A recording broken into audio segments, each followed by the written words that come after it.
Hello everyone. I hope you all are doing good. आप सब लोग ठीक ठाक होंगे, खैरियत से होंगे। और वेलकम एक और वीडियो के लिए। और जैसा कि मैंने अपनी लास्ट इंग्लिश वीडियो में डिस्कस किया, इस वीडियो में भी मैं वही चीज़ डिस्कस करूँगा दोबारा। और जैसा कि आपने रीड किया होगा इस वीडियो के टाइटल से भी, कि सबसे एक इम्पॉर्टेंट एस्पेक्ट जो है जब आप अपनी स्पीच पर काम कर रहे होते हो, तो एक चीज़ जो कि बहुत ज़्यादा ज़रूरी है और बहुत से केसेस में सबसे ज़्यादा ज़रूरी है, वो क्या है? वो चीज़ ये है कि आपने सीखना है कि आप अपनी स्पीच को स्लो डाउन किस तरीके से कर सकते हैं। बिकॉज़ ज़्यादातर लोग जो स्पीच के साथ स्ट्रगल करते हैं, उनके साथ एक मेजर मसला या एक मेजर इशू क्या होता है कि उनका एक हैबिट है कि मैंने बहुत तेज़ बोलना है।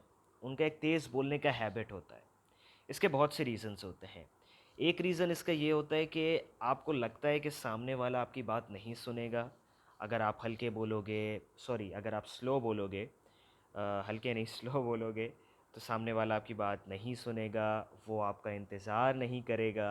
अगर आप स्लो बोलोगे तो, या वो आप जब बोल रहे होगे तो वो बीच में बोलना शुरू हो जाएगा।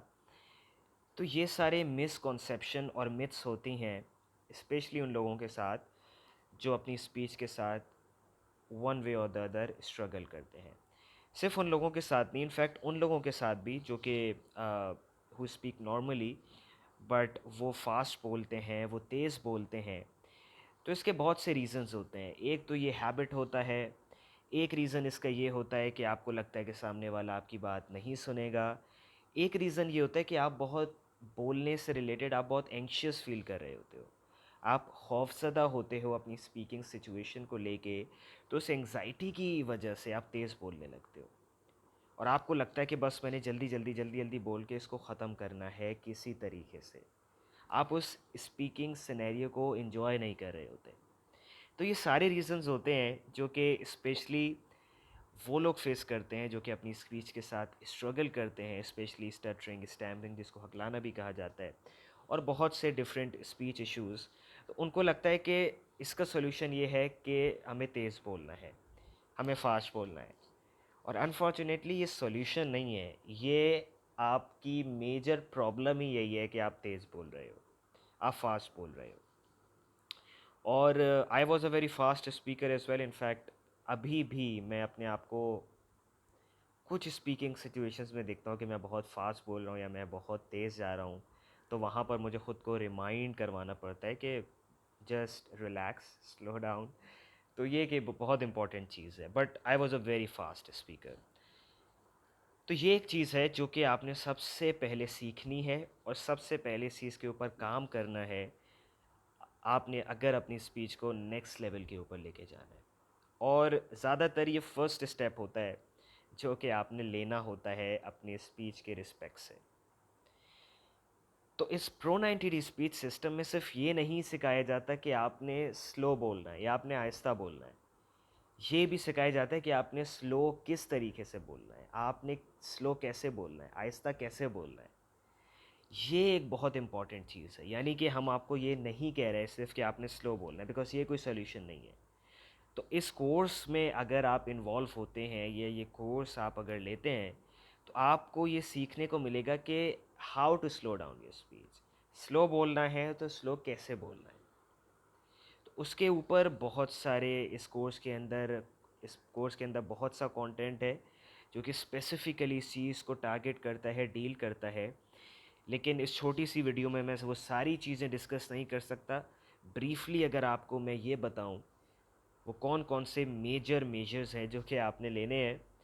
Number one is, believe it और नॉट, अपने आप को रिमाइंड करवाना है बार बार कि रिलैक्स करना है, स्लो बोलना है। रिलैक्स करो, स्लो बोलो, slow down, slow down, slow down. आपने कॉन्स्टेंटली रिमाइंड करवाना होगा ख़ुद को, क्योंकि आपका माइंड नहीं चाहेगा कि आप आहिस्ता बोलो। आपके माइंड की, आपके ब्रेन की एक आदत फॉर्म हो चुकी है तेज़ बोलने की। एंड बिलीव इट और नॉट, वो वापस नहीं आना चाहता, बिकॉज वो उसके लिए एक अनकम्फर्टेबल कंफर्ट जोन है। आपका माइंड जानता तो है कि जब भी वो तेज़ बोलता है तो मसले मसाइल होते हैं, बट क्योंकि उसको वो आदत हो चुकी होती है, सॉर्ट ऑफ मैं अगर ये कहूँ कि आपके माइंड को उस तकलीफ़ में रहने की आदत हो चुकी होती है, तो वो उससे बाहर ही नहीं आना चाहता। बिकॉज़ वो आपके लिए एक, जैसे मैंने कहा, अनकम्फर्टेबल कंफर्ट ज़ोन है। वहाँ पर अनकम्फर्ट तो है, बट उस अनकम्फर्ट में भी कंफर्ट है। तो आपका माइंड उससे बाहर नहीं आना चाहता। उससे बाहर आने के लिए कॉन्स्टेंटली रिमाइंड करवाना ख़ुद को ज़रूरी है कि slow down, relax, slow down, relax, slow down, relax. ना सिर्फ ये, आपने ख़ुद अपने लिए प्रैक्टिस अपॉर्चुनिटीज़ क्रिएट करनी होंगी, बाहर जाना होगा, स्पीकिंग अपॉर्चुनिटीज़ क्रिएट करनी होगी। और सिर्फ आपने इस गोल को फोकस रखते हुए कि यार मैंने जाना है बाहर, और मैंने फोकस करना है कि मैंने स्लो बोलना है, मैंने अपनी स्पीच को स्लो डाउन करना है, रिलैक्स एंड स्लो डाउन। सिर्फ इस एक गोल के लिए मैंने ये स्पीकिंग अपॉर्चुनिटी रखी है। तो आपने ज़्यादा से ज़्यादा स्पीकिंग अपॉर्चुनिटीज़ का फ़ायदा लेना होगा। ना सिर्फ फ़ायदा लेना होगा, ख़ुद भी जाके स्पीकिंग अपॉर्चुनिटीज़ क्रिएट करनी होंगी, और उसमें इस मेजर स्किल के ऊपर फोकस करना होगा। बहुत ज़रूरी है। फिर बहुत से स्पीकिंग स्किल्स इस सिस्टम में सिखाए जाते हैं जिससे कि आपकी हेल्प होती है in order to relax and slow down. Number one is learning extending of words. Extending of words का मतलब है कुछ अल्फाज को थोड़ा खींच के बोलना। सारे अल्फाज को नहीं, बिकॉज वो बड़ा वियर्ड साउंड करना शुरू हो जाएगा। कुछ अल्फाज को। और अगर आप बहुत तेज़ बोलते हैं तो प्रॉबेबली सारे अल्फाज को बिकॉज वो चीज़ ज़रूरी है आपको एक उस जगह से वापस लाने के लिए जहाँ पर आप बहुत तेज़ बोल रहे हो, 120 की स्पीड पे जा रहे हो आप अपनी स्पीच को लेके, तो वहाँ से वापस लाने के लिए एक्सटेंडिंग ऑफ वर्ड्स बहुत ज़रूरी है। तो एक्सटेंडिंग ऑफ वर्ड्स क्या है, इसको हम किस तरीके से प्रैक्टिस कर सकते हैं, वो सारी चीज़ें वो आप इस कोर्स में सीख सकते हैं। वो सारी चीज़ें आपको इस कोर्स में सीखने को मिलेंगी। तो ये भी एक बहुत ज़्यादा इम्पॉर्टेंट एस्पेक्ट है। इसके साथ एक और चीज़ जो आती है वो है फिनिशिंग ऑफ वर्ड्स, कि आपने एंडिंग्स ऑफ वर्ड्स पे फोकस करना है। अपने वर्ड्स की जो एंडिंग्स हैं उसको सुनना है। वर्ड की एंडिंग्स, मैं एंडिंग्स बोल रहा हूँ तो एंडिंग्स पे मैं फोकस कर रहा हूँ। जैसे ही आपका कोई भी वर्ड ख़त्म हो रहा है तो उसकी एंडिंग को सुनना है, फिनिश करना है अपने अल्फाज को, यानी कि उनको चॉप ऑफ नहीं करना, फिनिश करना है उन अल्फाज को, उनकी एंडिंग्स को सुनना है। ये भी एक बहुत इंपॉर्टेंट और मेजर स्किल है जो कि आपको हेल्प करता है in order to relax and slow down. And again इसकी एक्सरसाइजेस क्या हैं, किस किस चीज़ पे फोकस करना है, how you need to do it, you get this inside the system. Blending of words.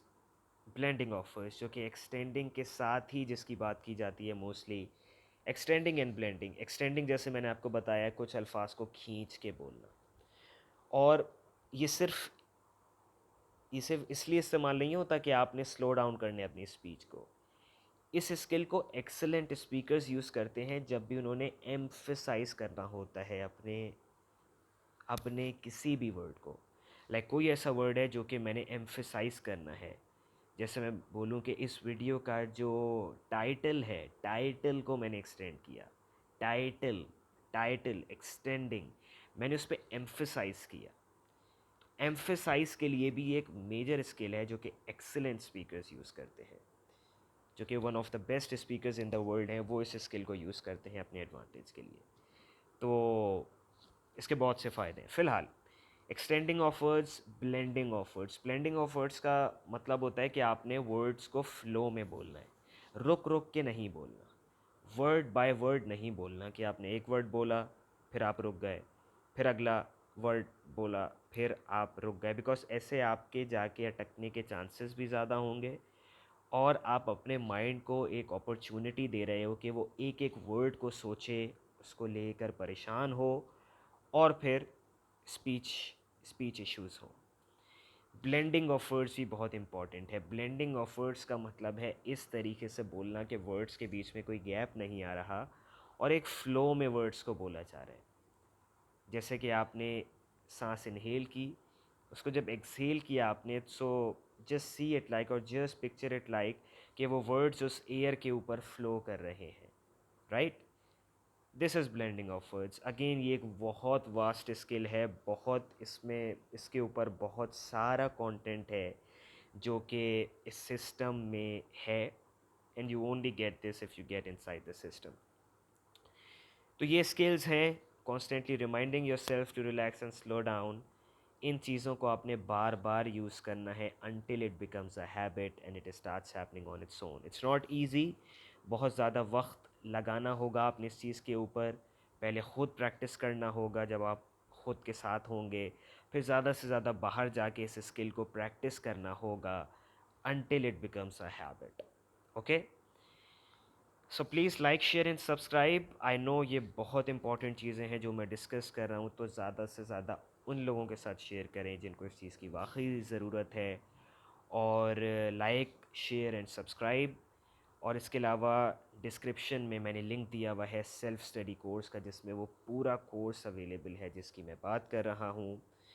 और ये एक फ़ी नहीं है, जैसा कि मैंने अपनी लास्ट वीडियो में भी कहा, ये एक इन्वेस्टमेंट है जो कि आप ख़ुद के ऊपर इन्वेस्ट कर रहे हो, एक स्मॉल अमाउंट ऑफ मनी, जिसके आपको अमेजिंग अमाउंट ऑफ रिजल्ट्स मिलेंगे अपनी मेंटल हेल्थ के ऊपर, अपनी सोशल लाइफ, अपने रिलेशनशिप्स, अपनी ईज़ के ऊपर।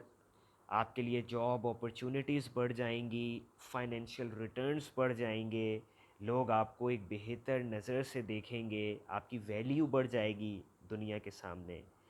तो इस इन्वेस्टमेंट के जो रिजल्ट्स हैं वो वर्थ वाइल है, और उस हिसाब से देखा जाए तो ये इन्वेस्टमेंट कुछ भी नहीं है, just a very small amount of money. And in fact investment is very important, because अगर आप इस चीज़ के ऊपर कुछ भी इन्वेस्टमेंट नहीं लगाएंगे, तो ये मेरी भी आपके पास वीडियोस हैं, फ्री हैं यूट्यूब के ऊपर, इनसे आपकी हेल्प होगी। लेकिन जब आपने कहीं पे इन्वेस्टमेंट की हुई होती है, जब आपने कहीं पे थोड़ा सा पैसा लगाया हुआ होता है, तो आप फोकस्ड होते हैं उस चीज़ के ऊपर, तो आप उस चीज़ को वाकई एक बहुत ज़्यादा इत्मीनान के साथ और बहुत ज़्यादा कमिटमेंट के साथ कर रहे होते हैं, और वही चीज़ है जिससे आपको रिजल्ट्स मिलते हैं। You stick with the system regardless of the failures, because if you haven't really paid, तो आपको लगता है कि यार मैंने यूज़ किया, ठीक है, मेरी इतनी हेल्प नहीं हो रही या हेल्प हो रही है, so let's just leave it. आपको लगता है मेरे पास और भी बहुत काम है, ये है वो है, तो इस चीज़ पे क्यों वक्त लगाना है। तो इन्वेस्टमेंट इज़ वेरी नेसेसरी। बहुत स्मॉल अमाउंट ऑफ इन्वेस्टमेंट है for a course, for the course. If you want one on one coaching, तो मिस्टर माइकल है जो कि आपकी हेल्प कर सकते हैं। He is he is the one on one coach जो कि इस सिस्टम में है। अगर आप जाएंगे pro90d.com के ऊपर, तो वहाँ पे आपको सारी चीज़ें मिलेंगी। One on one coaching is the fastest way to improve your speech. आपके रिजल्ट्स एक्सेलरेट हो जाते हैं, आपका प्रोसेस एक्सेलरेट हो जाता है, रिजल्ट्स आपको जल्दी मिलना शुरू हो जाते हैं।